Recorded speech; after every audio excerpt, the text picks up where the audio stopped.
speaking of a third-party potential run, which is something that a lot of people think is going to have a profound effect on next year's election. I think it does. I don't know how exactly, but it will definitely, it's not going to have an effect on the election.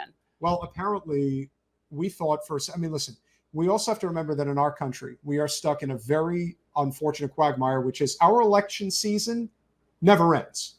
One ends and the next one starts because all it over is again. So profitable. So we talk about the military-industrial complex, but we also have to talk about what I call the WCCC, which are white-collar campaign carnies.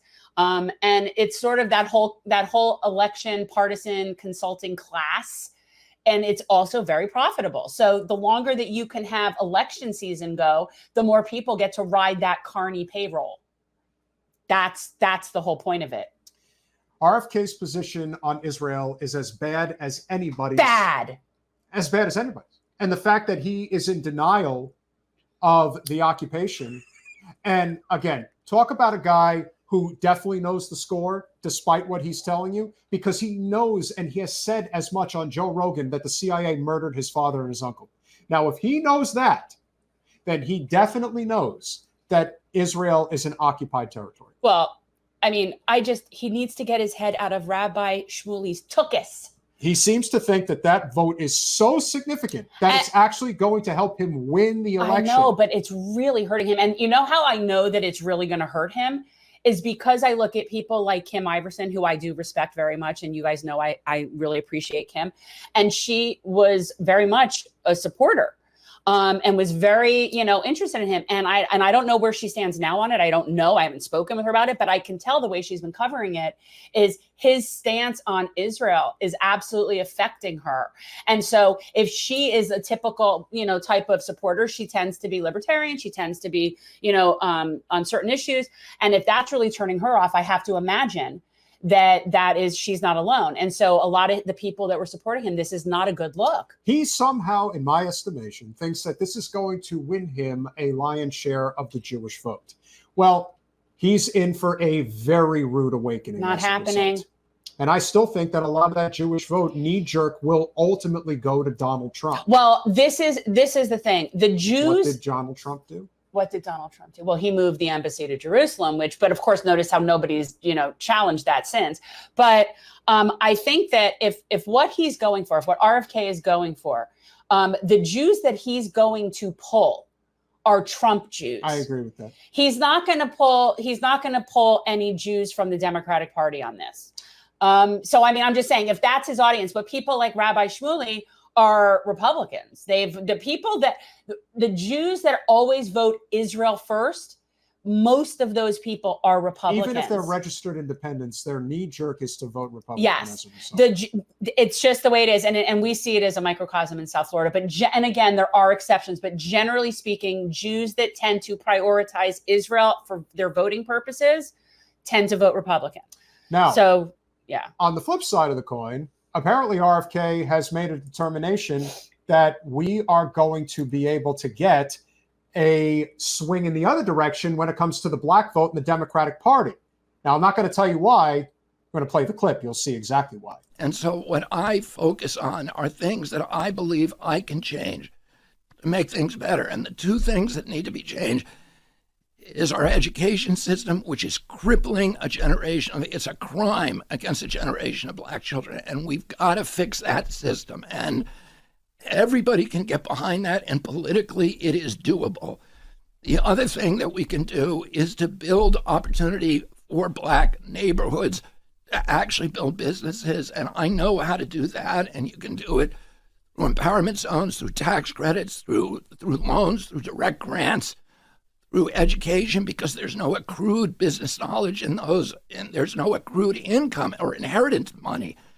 And that has to be made available. So I believe, yes, we can do that grants. But if you're saying we're going to call it, we have to call it reparations, and it has to come in this form, I'm just saying to you, as a practical person I'm not a politician, but I've been around politics my whole life, and I know what's feasible and what's not. And I know that when a politician wants to pretend they're doing something, When they really don't have any intention to do it, they name a commission. I don't need a commission to know how to fix this. I don't need it because I've been doing it my whole life. So basically what you're saying is this country, you don't think this country will ever pass legislation for cash reparations on a national level, but you're focused on the things you can actually do and get done for Black people. Exactly. So I agree with him on that we don't need a commission because we don't. We already know how to fix it. But Bobby, you're a politician. You're a politician. You were born a politician. Just accept it, move on. Yeah. But that aside, to say that, okay, that is not reparations. What he's talking about is also needed things, investment in Black communities and vulnerable communities and places that don't have like healthy foods, and all of that is important, but that's not reparations. That's not reparations. I'm sort of like remiss to call him Bobby. I feel like that's too familiar. Almost looks like Mr. Kennedy. But like, you know, that's not reparations. Reparations is paying the descendants of slaves what they're owed. It's that simple. And we, as the owers, do not get to dictate the terms of what is owed. See, that's the thing. That's not how this works. When someone owes you money, they don't then get to decide how much money they actually owe you. No. So that's reparations. Investment in infrastructure, investment in Black communities and schools and all that stuff. Way good. All with you. That's not reparations. Yeah. The problem, of course, is when somebody says we need to move on, that we need to move on. Well, here's what I would tell you. It's very easy to move on, but you don't actually have an economic infrastructure in place to bring things up to a balanced level where generational wealth can actually be built. You know, when you think about who can build generational wealth in the Black community, it's not to say that you don't live in a country today where everyone, for the most part, has that opportunity. But never forget, we have a completely decimated education system in the United States, and it's done on purpose. Everything is for profit. We like to keep ourselves stupid. If you don't have universal education, if you don't have universal health care. Well, and that's an important factor. And if you don't have a living wage, you're going to have these problems. I always say, if you want to point to the perfect country in the world, just look at Australia. They have universal education, universal health care, and a living wage. They have their own issues and they treat their indigenous like shit too. Sure. Okay. Absolutely. They're white colonizers.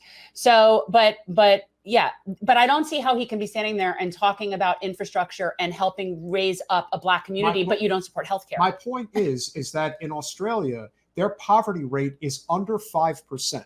In this country, it's over 20%. It's probably a lot higher than even what the statistics will bear out. Oh. So if we were to look at it as, well, where do you stand on the poverty level? It's way higher than that. Yeah. What's 20%? What are they counting as poverty? Because are people living in their cars that work full time and make decent money? Is that poverty? Because I call that poverty. Well, we saw that happening up in Seattle now. That's what I'm saying. So I don't know what they're calling poverty, but if you've got 3/4 of our people can't afford a $400 emergency, then I don't see how you're saying we only have a 20% poverty rate. I don't see that. That doesn't make sense to me. We like you, but for the love of God, you do not understand what communism means. You really if don't. You think that's what not it is. A communist It's not communist. Country. That's authoritarianism. There is a difference. And Australia is not authoritarian or communist. You're being silly. You don't like the way that they handled COVID? You're just being silly. Look, most countries did not handle COVID well. Why? Because we have authoritarian governments. Our government takes full advantage of us because we're not healthy. They didn't tell the truth about the virus. And we're in big pharma. Of course. And this is all about the for-profit system. End of discussion. Which is what makes us inherently worse than a lot of these other countries in the COVID response. Because even though you might not have liked the COVID response in certain places, in our country, we have to constantly be under the assumption that it's profit motive based. Everything is profit motive based. Whereas in other countries that don't have for-profit healthcare, it's not necessarily that. Now they're still being, under the thumb of the same pharmaceutical companies, but those governments at least have a tendency to protect their people from being raped by those companies. So, there's a better situation, but in our country, everything is a profit motive. So, you wonder why people don't trust things like vaccines. It's because we know that everything here is a profit motive. Thanks for watching. If you want to support our mission to transform politics into service, please like this video, subscribe, follow us on social media, and consider joining our Patreon, where you'll get early access to our interviews as well as other exclusive content. Links are in the description. Peace out.